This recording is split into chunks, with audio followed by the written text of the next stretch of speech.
natin with flying color. So I think ang overall konteksto pa rin ito, impeachment, and Rodante Marcoleta is just another part of it. Pero the main part I think is of course the mobilization of, at ginawa na rin naman yan ng Iglesia ni Cristo before, mobilization to make sure na mag-muscle flex sila na pigilan yung impeachment. So I think ang konteksto niyan, impeachment pa rin. Ang konteksto pa rin nung kay Alan Peter Cayetano na nag-change siya ng Senate presidency, impeachment pa rin. Ito pang gugulo lagi at kung ano mga pinagkikwento ng itong si Leandro Leviste na kung ano-ano na wala naman laging basis. Ang tawag ko na nga dyan, sobrang chismis boy. No? Hindi na ako naniniwala kung ano yung mga sinasabi niya sa press conferences. Ayusin niya muna yung 24 billion niya na fine at wala siyang diniliver kahit isang watt ng electricity na properly sa kanyang mga kontrata. Ayusin niya muna yun. No? But definitely, I think this is also related to the impeachment. They will try,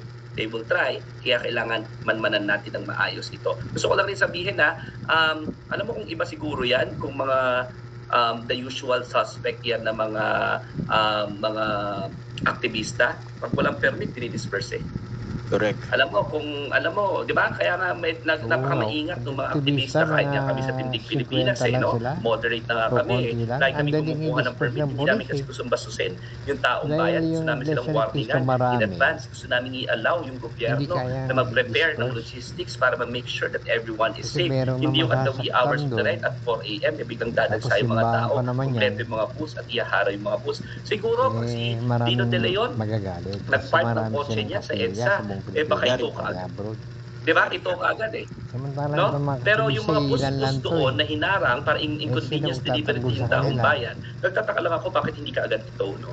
So at the very least, kung they have the right to peaceably assemble, pero dapat siguro hindi yung degree of inconvenience. At yung mga sinarang nilang masasakyan doon, at the very least, the state has the right na makuha, hatakin yung mga sasakyan na yan. Ito yung mga sasakyan na yan. Doon sila sa EDSA Shrine for all they want, no? Pero wag na sana matangkarangan yung mga daanan ng tao. No? In-inconvenience talaga nila yung tao. Kaya kailangan nating pag-aralan kung papayagan ba natin to? Takot pa tayo? Ito kasi, and I wanna confront this question, no? Takot ba ang mga politiko? Takot ba ang gobyerno? Takot ba ang ating lipunan sa Iglesia ni Cristo? Is it because of the fact that they have block voting?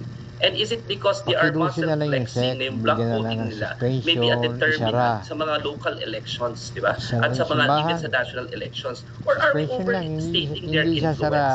Regardless, I think no religion, no group should hold the state hostage and the society hostage just because their whims and caprices are not being heeded to by the decision makers of society who are just merely implementing what the law says, no? So takot ba tayo sa Iglesia ni Cristo?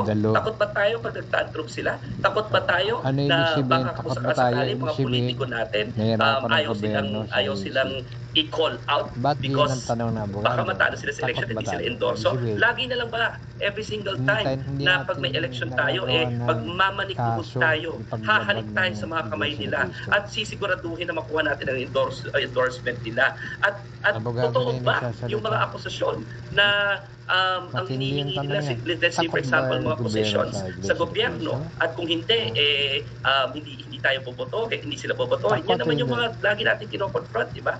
And lagi na lang na minamuscle flex sa Iglesia ni Cristo itong block vote na to. And I will dare use the term, it is being weaponized against politicians to prevent them from doing their sworn obligation and mandate pursuant to our laws and our constitutions. Hanggang kailan tayo magpapa-hostage sa ganitong klaseng organisasyon? And I hope, sabi ko nga kanina, graduate itong si Marcoleta sa plunder. Sana graduate na tayo sa ganitong kalakaran. Ang sagot ko lang dyan sa iyo, Atty. Dino. Boom! Nadali mo. Sa aking YouTube channel. Lonely mature men want to date online. Find your soulmate. Discover single mature men here. Click here and join. Facebook page ang Gabya Balita. Pwede niyo po puntahan yan sa Facebook.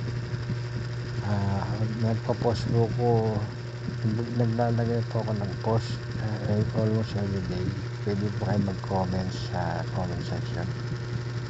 So, click lang po yung kamay sa baba ng video, pati yung larawan ko. Click, lalabas yung salitang subscribe. Click bilang tulong nyo lang sa isang bagong vlogger na kagaya ko, para dumami yung aking subscriber, para makapag-live at kahit paano makakawaba ng konting barya, ika nga. Kasi nasa konti pa na yung subscriber ko. Ang kailangan ng YouTube o ng Meta ay 1,000 subscribers para makapag-live. Siguro mga 5 taon pa akong lalabas ng video, pero wala naman pumipindot sa subscribe, hindi dadami.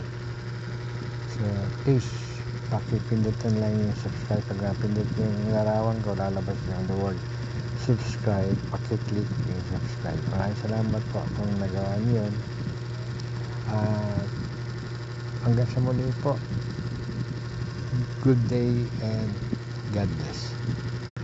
Okay, kayo po ay nanonood, nakikinig sa aking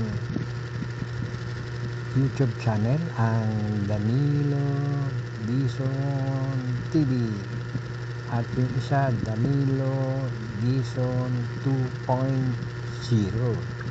Meron din akong Facebook page, puntahan nyo, Garja Balita ko.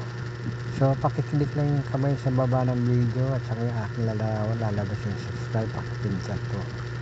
So, maraming salamat po sa inyong panonood.